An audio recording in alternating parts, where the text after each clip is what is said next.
Hello guys, ako si Isaac G. Fabelio, nakatira sa Bakong Buntis, 21 years old, August 5, 2001. At graduate ako ng kolehiyo sa Zamboanga City High School, Maine.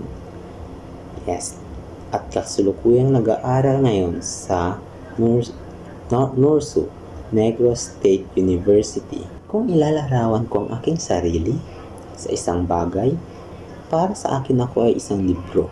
Bakit?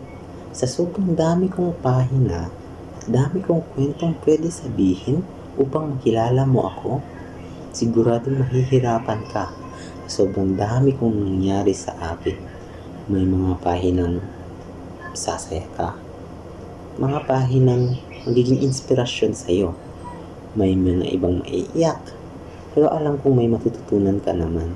Actually, likas na lakas ay magbigay ng tulong, suporta sa mga taong malapit sa akin.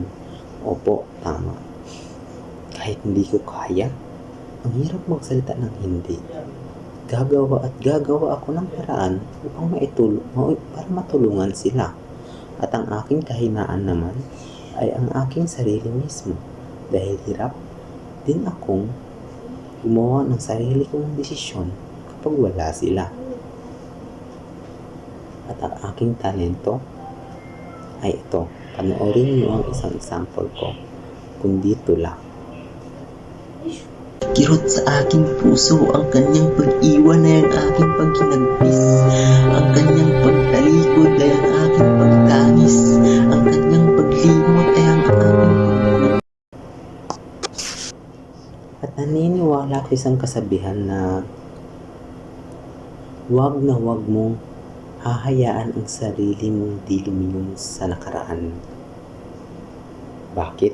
Dahil dito ka natuto, dito ka lumaki, at dito ka nagkaroon ng isip para mas makilala ang totoong mundo.